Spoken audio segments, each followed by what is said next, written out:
राम आचार्य जी, इसी से संबंधित इस पे आपने पहले भी कुछ थोड़ा बोला हुआ है। मोटिवेशन वर्ड भी ये पॉजिटिविटी के साथ आजकल बहुत प्रचलित है। अगर जैसे मेरी डॉटर है, उसको अगर मैं कुछ थोड़ा आध्यात्मिक या जो भी उसकी डिज़ायर्स हैं फिजिकल कि मैं ये करूँ ये करूँ, उससे आगे ही बताता हूँ तो शी सेज दैट कि यू आर डीमोटिवेटिंग मी। तो आजकल ये बहुत जल्दी डीमोटिवेशन का भी लांछन लगा दिया जाता है। अगर आप कुछ भी सच्ची बात किसी को बताना चाहें, बॉडी शेमिंग बोल दिया जाएगा। जैसे वो ओवरवेट जब हो रही है तो मैंने उसको बोला कि तुम एक्सरसाइज करो और ये खाने पे कंट्रोल लगाओ और ये जंक फूड कम करो, तो वो बोलती है कि आप मुझे बॉडी शेमिंग कर दे रहे हो अगर मैं उसे उसके ओवरवेट होने के बारे में शिक्षित करने की कोशिश करूं। तो ये मोटिवेशन और बॉडी शेमिंग ये सब चीज़ें भी इसी से ही जुड़ी हुई प्रतीत होती हैं कि देखिए, ये झूठ का युग है। कुछ भी बोल लो, सच मत बोलो भाई। कुछ भी बोल लो। कोई मोटा है तो मोटा मत बोलो ना उसको। कुछ और बोल दो, उसको बोल दो ग्रेविटेशनली चैलेंज्ड। कुछ भी और बोल दो, मतलब क्या।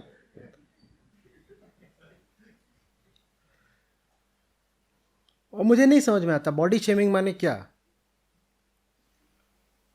हाँ, नियत ही ये हो कि तुम किसी को नीचा दिखाना चाहते हो तो बिल्कुल गलत बात है। किसी को चिल्लाना, मोटा, डबल रोटा, ऐसे तुम चाह ही रहे हो कि वो बुरा माने, ये तो बिल्कुल ही गलत बात है, निस्संदेह। पर अब कोई मोटा है तो तुम उसको बोलो कि मोटा है, और ये सद्भावना में बोल रहे हो कि मोटा है। तुम चाहते हो कि भाई वजन कम कर लें, आप पिता हैं, आप चाहते हैं वजन कम हो जाए, तो इसमें क्या बॉडी शेमिंग हो गई। और इतनी शेम आ रही है तो इतने मोटे हुए काहे को। अगर ये बात सुनने में इतनी शेमफुल है तो होने में शेमफुल नहीं है। जब कोई करके बहुत लजाता है तो मैं तो यही पूछा करता हूं, मैं कहता हूं सामने आने में इतनी लाज आ रही है, करने में लाज नहीं आई थी। अब जब कर लिया है तो सामने भी तो आओ, मुखड़ा दिखाओ।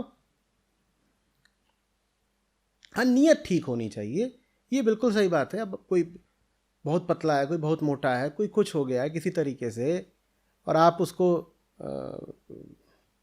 बिल्कुल उसकी नज़रों में गिरा देना चाहते हैं, ये बात कहीं से भी सही नहीं हो सकती। लेकिन एक पिता तो ऐसा करेगा नहीं।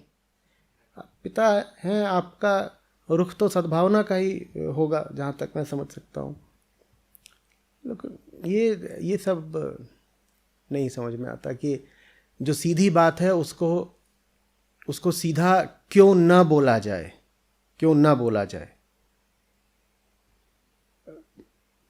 मैं अगर बीमार हूं तो मैं चाहूंगा कि मुझे कहा जाए कि बीमार हो। मैं नहीं चाहूंगा कि मेरी बीमारी को किसी पॉजिटिव और मीठे नाम के तले ढका जाए, दबाया जाए। मैं हूं भाई, बीमार हूं तो बोलो हाँ हूं बीमार, ठीक है। मैं किसी परीक्षा में अनुत्तीर्ण हो गया तो बोला जाए यू फेल्ड, और बात बिल्कुल ठीक है। उस बात को किसी और तरीके से बोलने की क्या ज़रूरत है। जो सीधी बात है वो सीधी बात है। बदनीयती में तो बोली नहीं जा रही, सच्चाई में बोली जा रही है। फिर तो सबसे ज़्यादा तकलीफ हमें उन सब लोगों से होनी चाहिए जिनका पेशा ही है हमसे सच बोलना, जैसे डॉक्टर, जैसे जज, जैसे टीचर्स और पेरेंट्स। उनका पेशा नहीं है पर उनका धर्म है कि सच बोलें। भाई डॉक्टर अगर आपको बता दे उदाहरण के लिए कि आपकी किडनी बोल गई है या आपका लिवर अब उखड़ चुका है, तो आप तो बोलोगे बड़ा टॉक्सिक डॉक्टर है। तो बेचारा करे क्या, वो पॉजिटिव हो जाए, बोले बधाई हो आपके 2.5 लीवर हैं, बचा आधा भी नहीं है, वो क्या करे।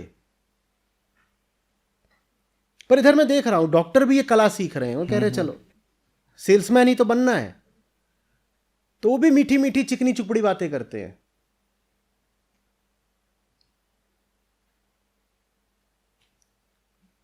जज क्या करे, वो बोले नहीं देखो मैं पॉजिटिव जज हूं, तुमने हत्या करी तो नहीं है, लेकिन फिर भी ये थोड़ी सी सजा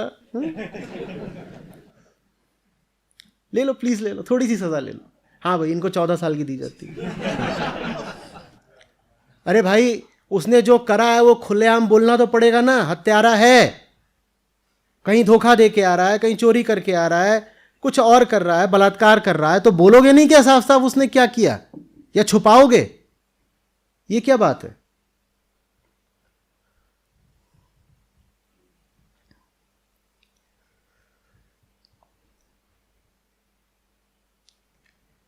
पर कुछ भी बोल लो, सच मत बोलो। और एक बात बताऊं, हम जिनको बेगाना पराया बोलते हैं उनसे तो फिर भी बर्दाश्त कर लेते हैं कि वो सच बोल दें। जिनको अपना बोलते हैं ना, उनको तो अपना बोलते ही इस शर्त पे हैं कि वो हमसे कभी सच नहीं बोलेंगे। उन्होंने आपसे बोल दिया सच, आप उन्हें माफ़ करते ही नहीं हो। आप उनसे कभी कुछ पूछने भी जाते हो तो आपकी ये उम्मीद होती ही नहीं है कि आपको सच बताया जाए।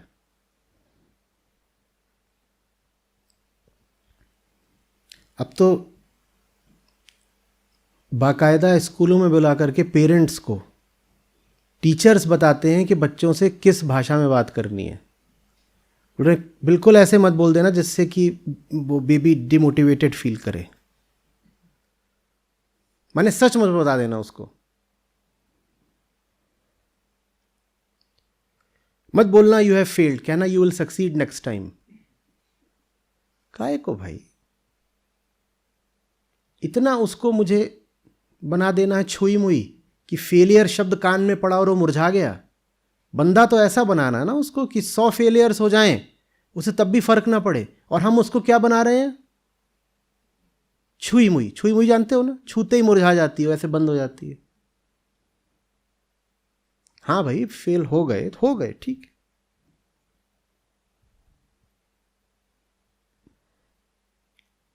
या पति पत्नी हो, उनमें से कोई वजन कम करने की कोशिश कर रहा हो, वजन पर बात चल रही है, वजन कुछ नहीं कम हुआ है।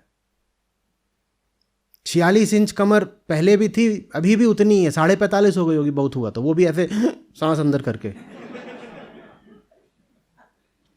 पर सामने श्रीमती जी खड़ी, उनसे कहते देखो मैं पतला हो गया ना। अब मजाल है देवी जी की कि बोल दें कि तुम मनुष्य लगने लगो, बड़ी बात है। अभी तो ऐसा है कि गैंडे उठा ले जाएं तुम्हें।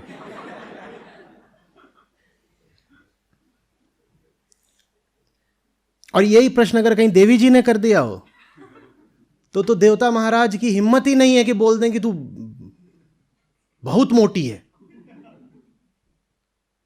क्योंकि रिश्तों का मतलब ही यही है, एक दूसरे को झूठ की भरपूर खुराक देते रहो। रिश्ते जैसे आधारित ही झूठ पर हों। हम तुम करीब आए ही थे एक झूठ की बदौलत, वो झूठ ना होता तो हम तुम साथ नहीं होते। तो अब जब साथ आ गए तो एक दूसरे से सच कैसे बोल देंगे?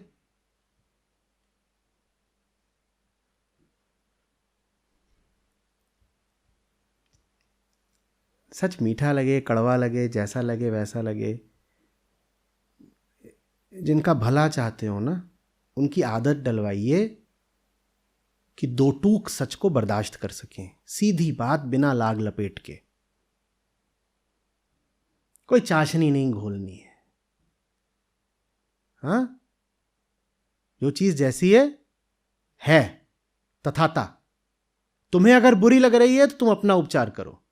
हाँ, उपचार करने में हम सहायता दे देंगे।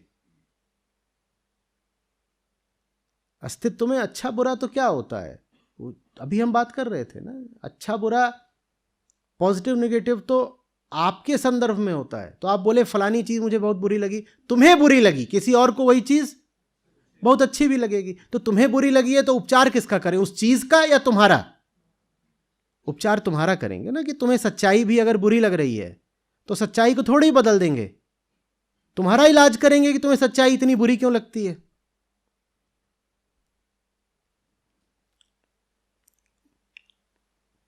बिटिया जहां कहीं से भी ये प्रशिक्षण लेकर के आ रही हो, देखिए कहां से ये सब बातें उसके मन में आ रही हैं, थोड़ा वहां दरवाजे बंद करिए। कि आप मेरी बॉडी शेमिंग कर रहे हो डैड, या डिमोटिवेट कर रहे हो, जो भी ये सब बातें हैं, कहीं से वो सीख रही है। जहाँ से भी सीख रही है पता करिए, रोकिए। स्कूल से ही होगा, और कहाँ से। एक्चुअली में बच्चों को मुझे लगता है ज़्यादा ही ओवर एक्सपोज कर दिया गया है जब से इंटरनेट का प्रचलन हुआ है, और फिर कोविड टाइम पे लाइक ज़बरदस्ती भी हमें मोबाइल और लैपटॉप्स उन्हें देने पड़े। तो अब उन्हें अपना वो सुनते हैं चीज़ें, तो अब ये सारे टर्म्स उठा रहे हैं, ये सब चीज़ें कई सारे सो कॉल यू नो जो बच्चों के बारे में बोलते हैं लोग, मोटिवेटर्स ये वो, तो वो ये सारे टर्म्स कॉइन करते हैं और बच्चे उन्हें पिक कर लेते हैं, और फिर वो अपने वही ईगो को प्रोटेक्ट करने के लिए ये सब वर्ड्स फेंकते हैं पेरेंट्स पे कि बॉडी शेमिंग और आप डीमोटिवेट कर रहे हैं या टॉक्सिक बात कर रहे हैं। तो ये एक्सपोजर कुछ अननेसेसरी एक्सपोजर हो रखा है आजकल। Exposure to the wrong kind of content, yes. ये एक बिल्कुल नई इंडस्ट्री निकली है। अमेरिका में थी डेल कार्नेगी के समय से, भारत में ये नई नई निकली है पिछले 10-20 सालों में। क्योंकि हम ट्रेंड तो वही सब फॉलो कर रहे हैं, और वहाँ अब क्योंकि इंटरनेट के चलते हर चीज़ तत्काल आ जाती है हर जगह, there is no time lag. तो वहाँ के स्पीकर्स को देख के बिना चीज़ें समझे यहाँ पे भी स्कूलों में वो चीज़ें अडॉप्ट कर रहे हैं। खासकर जो हमारे so called convent educated schools हैं और महंगे विद्यालय हैं, तो वहाँ डायरेक्ट वेस्टर्न का सब कॉपी करते हैं वो। तो वो सारी चीज़ें बच्चों को भी थोड़ा बहुत इधर उधर टीचर्स बताते हैं, वो इंटरनेट से पिक करते हैं। और आप उनसे कोई भी बात डिस्कशन करिए, कुछ भी उन्हें सही रास्ता दिखाइए, तो दे गेट हर्ट या ऑफेंडेड, हर्ट, और रोना धोना भी कर देंगे और बात करेंगे कम, और मतलब आपकी छवि उनके जहन में नेगेटिव सी ही बन जाएगी। तो कभी कभी दूरी भी बन जाती है। तो अब उसके चलते काउंसलिंग, स्कूलों में काउंसलिंग हो रही है बच्चों की, तो बाहर भी काउंसलर्स चल रहे हैं, उनके पास भी जाना पड़ जाता है कभी कभी। तो बहुत देखते हैं हम, मैं देख रहा हूँ कि बहुत सारी इंडस्ट्रियाँ पनप आई हैं इन सब चीज़ों से। डिप्रेशन बच्चों में आ रहे हैं, तो ये सब इंटर रिलेटेड है, क्योंकि सच की पहचान कराई नहीं जाती बहुत प्राथमिक लेवल से, जब बच्चे होते हैं छोटे, और फिर वो मिसगाइड हो जाते हैं बहुत आसानी से। I think so. हमने ऐसा कर लिया है कि बाहर जो चीज़ें शरीर को नुकसान पहुंचा सकती थी उन पर तो हमने फिर भी नियंत्रण कर लिया कुछ हद तक, और अब हमने ऐसा कर लिया कि बाहर से कोई आकर हमें नुकसान नहीं पहुंचा पाएगा, और हम खुद ही अपने सबसे बड़े दुश्मन बन गए हैं।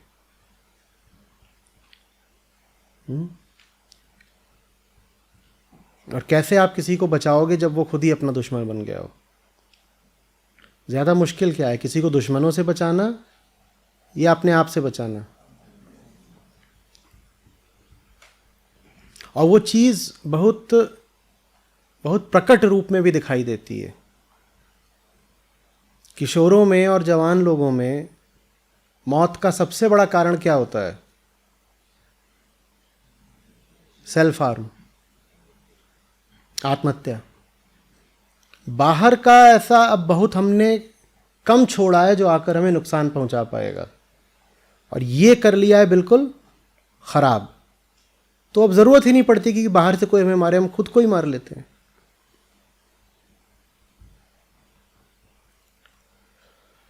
और मार ही लें अपने आप को, शारीरिक रूप से ख़त्म ही कर दें, कोई ज़रूरी नहीं होता ना। और 100 तरीके होते हैं अपने आप को नुकसान देने के।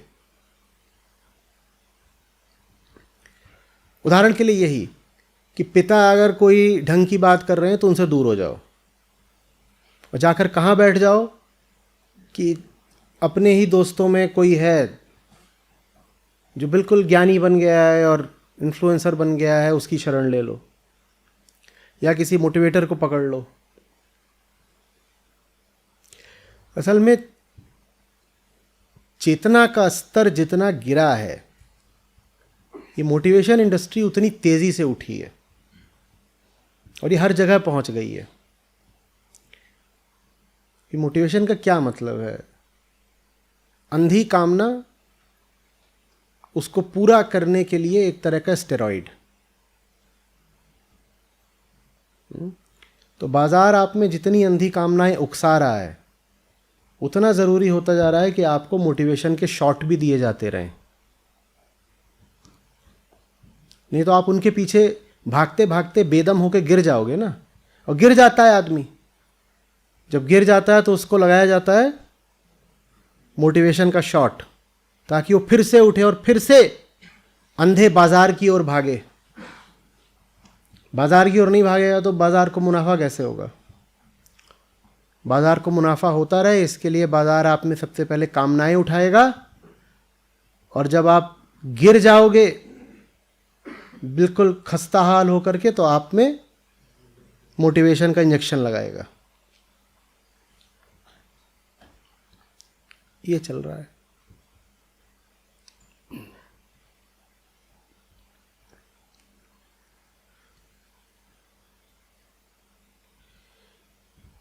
किसी को समझाना एक बात होती है, किसी को सच बताना एक बात होती है। सही काम के लिए कोई आत्मसंशय में बैठा हुआ है, उसको याद दिलाना कि नहीं, ये काम करने लायक है, तुम करो तो सही, तुम्हारी अपनी शक्तियां जागृत होंगी, वो एक बात होती है। काम सही है इसलिए करो, जीत हो कि हार हो, ये कहना एक बात होती है। गीता, अर्जुन, निष्काम कर्म, ये युद्ध आवश्यक है, तुम लड़ो। जीतोगे या हारोगे, मरोगे या बचोगे, वो देखा जाएगा बाद में, पर तुम लड़ो, ये एक बात है।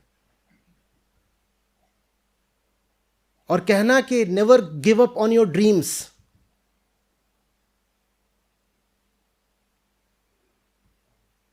वो बिल्कुल अलग बात है ना। कृष्ण अर्जुन को ये कह रहे हैं क्या, उठ अपने सपनों के लिए लड़,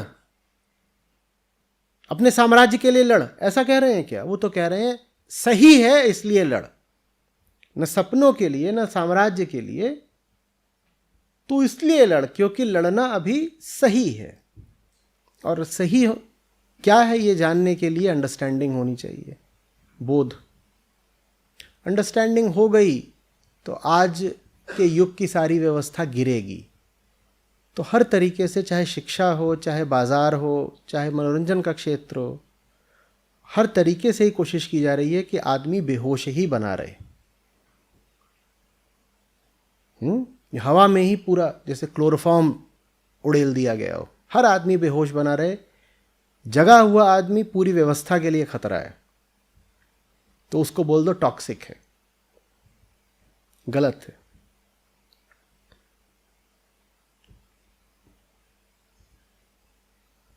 कहिए।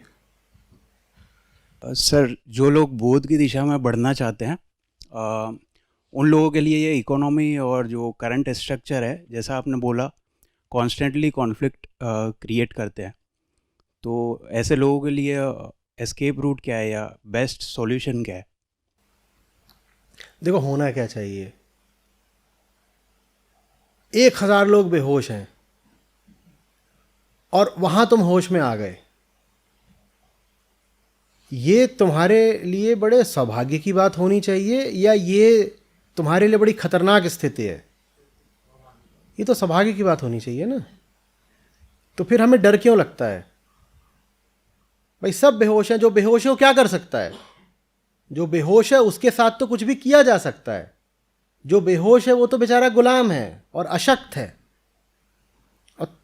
लेकिन हम प्रश्न ऐसे पूछा करते हैं कि अरे अब हम क्या करें, हमें तो दिख रहा है कि ये चीज़ ठीक नहीं है, फलानी व्यवस्था गलत है, पर हम फंस गए हैं इसमें, तो हम कैसे एस्केप करें? तुम्हें एस्केप क्यों करना है? होगा तो ये ना कि अगर आप होश में हो तो आप सब बेहोश लोगों की अपेक्षा ज़्यादा ताकतवर रहोगे, तो आपको वहाँ से जाना क्यों है? वो जगह तो आपकी कर्मस्थली बनेगी, वहीं पे आपको काम करना है। तो उसमें डरने घबराने की क्या बात है? या तो ये कह दो कि आपको बस लग रहा है कि आप होश में हो आप भी बेहोशी।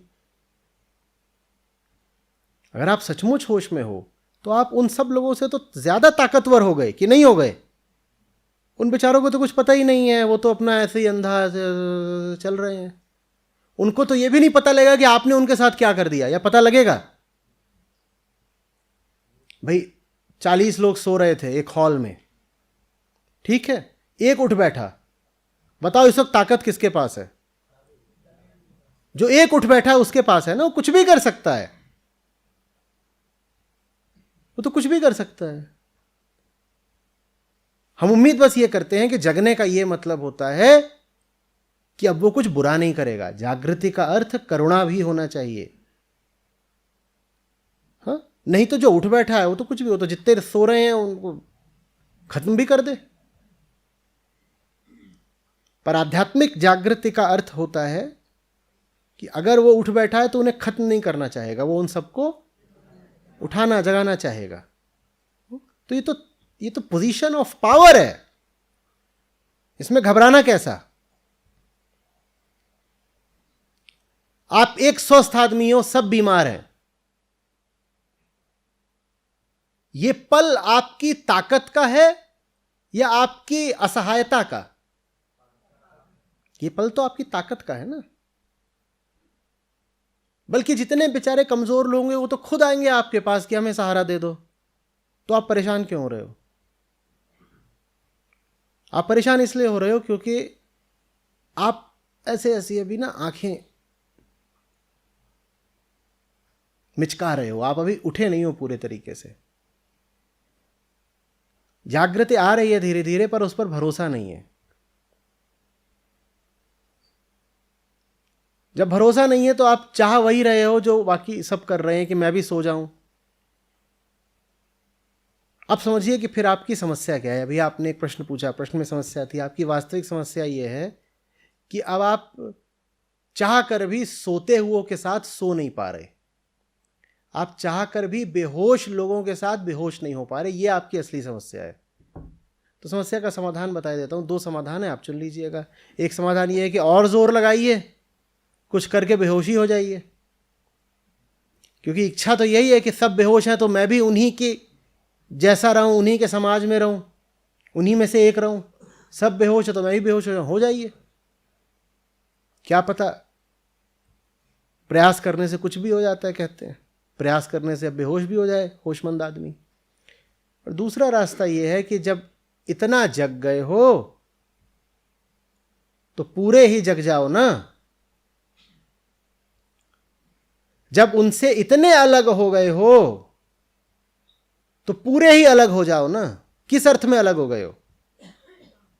कि वो बेहोश हैं और आप होश में आ रहे हो, तो अलग हो गए ना उनसे।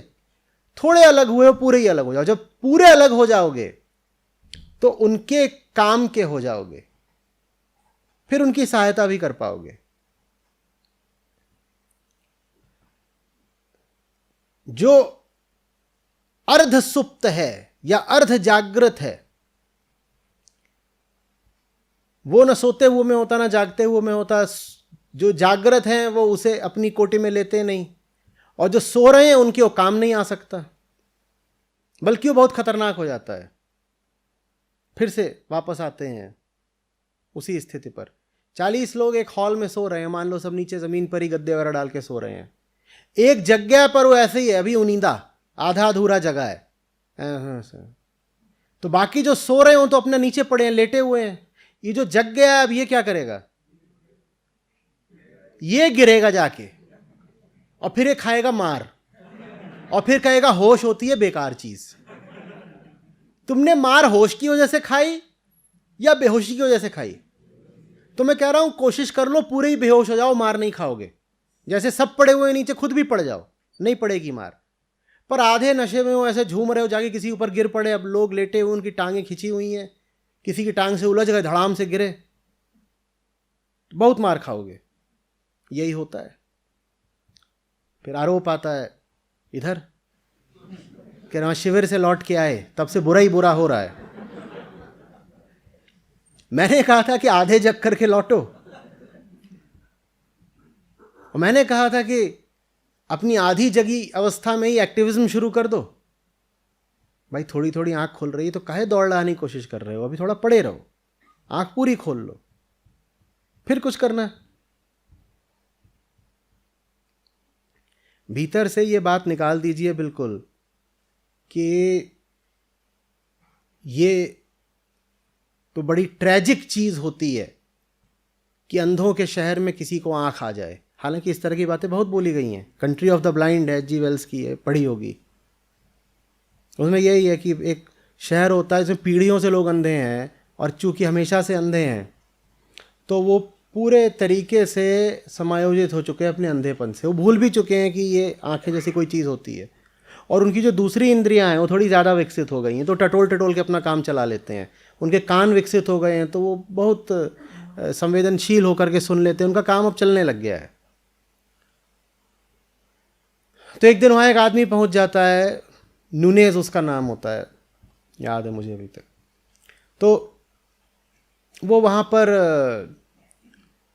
जाता है तो जो अंधे हैं दो उसका हाथ पकड़ लेते हैं, बोलते कहाँ से आ गए तुम, और चलो हम तुम्हें रास्ता दिखाते हो। बोलता है अंधो तुम मुझे रास्ता मैं बता दूंगा ना, मैं मुझे दिख रहा है, तुम्हें तो दिख भी नहीं रहा। देखो बहकी बहकी बातें कर रहा है।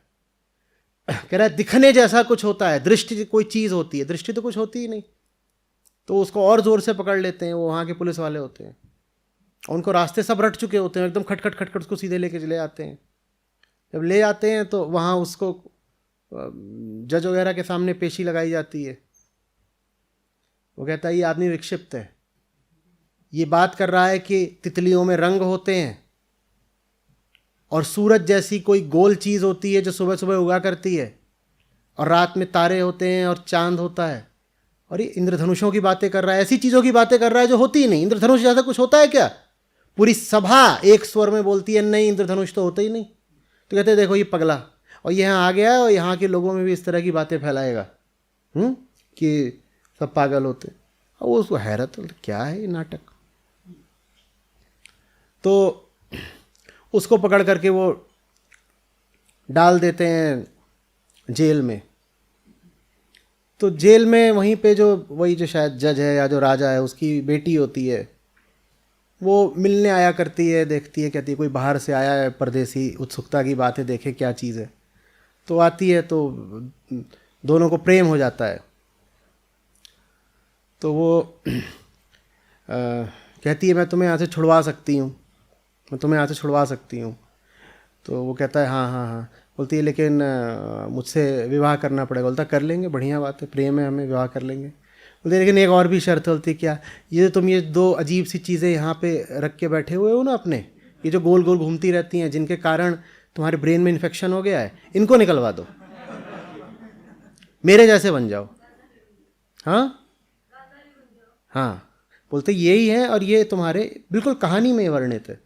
बोले ये जो है ना, ये आंखें तुम्हारे ब्रेन के बिल्कुल पास हैं, और इन्हीं से तुम्हारे यहाँ इन्फेक्शन हो गया। इसका प्रमाण ये कि ऐसे ये देखो मैं ऐसे उंगली रखती हूँ और ऐसे गोल गोल घूमती हैं, पता नहीं तुम क्या करते रहते हो, ये पलक जैसी कोई चीज़ झपकाते रहते हो। बोलते ये तुम निकलवा दो, उसके बाद मैं तुम्हें यहाँ से छुड़वा भी दूंगी, अपन शादी करके मस्त रहेंगे। तो अब उसको छूटना है किसी तरीके से। बोलता है अब चलो ठीक है, जब सब अंधे होकर के मज़े में रह रहे हम भी रह लेंगे। तो हाँ बोल देता है। तो सुबह सुबह वो आने वाले होते हैं उसकी आंखें निकालने के लिए, और तभी सूरज उगता है, और वो अपनी कैद के झरोखे से बाहर देखता है। वो देखता है अरे लालिमा है, उषा है, पहली किरणें हैं, और वो ये सब देखता है, पेड़ हैं, उन पे पक्षी बैठे हुए हैं। वो बोलता है धत्ते रहेगी, ऐसा प्रेम गया भाड़ में। बोलता है मेरे पास आंखें हैं, मैं इन पे भारी पड़ूंगा। तो तत्काल कुछ उपाय लगाता है और उस कैद से हमेशा के लिए भाग जाता है। इन मोह के चक्करों में नहीं पड़ो। तो आंख वाला आदमी तो हमेशा अंधों पर भारी ही पड़ना है ना। वो अंत में भाग जाता, वो पहले भी भाग सकता था, वो कैद में फंसा क्यों रह गया?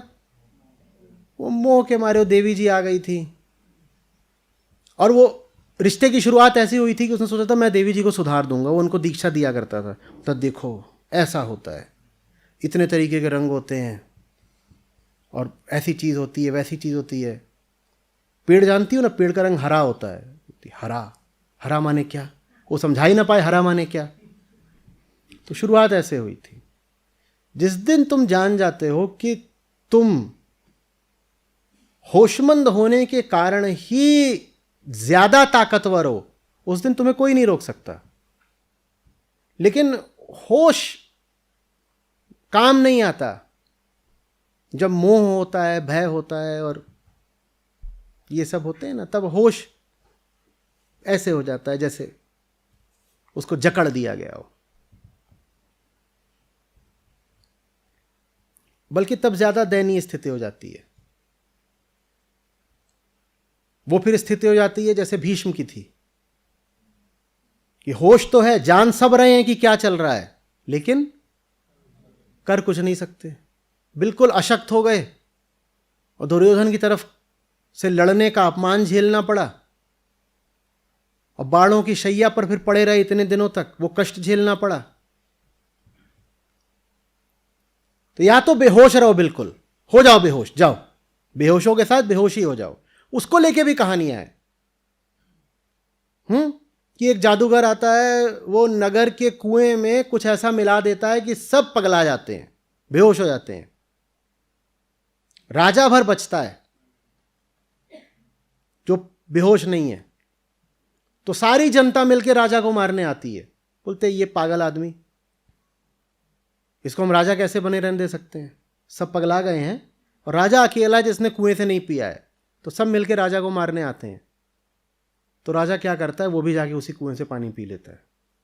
तो या तो यही कर लो कि बेहोशी हो जाओ जान बचाने के लिए, लेकिन इसका सुझाव नहीं दूंगा। नूनेज को याद करो, उगते हुए सूरज को याद करो, और कहो कि मैं अगर जान रहा हूं, समझ रहा हूं, मैं सत्य के बोध के अगर पक्ष में खड़ा हूं, तो मैं तुमसे ऊंचा हूं, बेहतर हूं, सशक्त हूं, प्रबल हूं। मैं बेचारा क्यों बनूं? मैं अपनी नजरों में क्यों गिरूं? मैं तुम्हारे सामने दयनीय क्यों बनूं? मैं अपनी नजरों में छोटा क्यों हो जाऊं सिर्फ इसलिए क्योंकि मैं सही हूं, सच्चा हूं, होशमंद हूं? नहीं, मैं कोशिश करूंगा कि होश तुम्हें भी आ जाए, पर अगर तुम्हें नहीं आ सकता तो मैं चला। मैं तुम्हारी बेहोशी की वेदी पर अपनी कुर्बानी तो नहीं देने वाला। तुम्हें बेहोश रहना है, तुम पड़े रहो। कोशिश मेरी यही है तुम्हें भी होश आ जाए, पर अगर तुम्हारी जिद है तो तुम्हारी जिद तुम्हें मुबारक, मैं चला।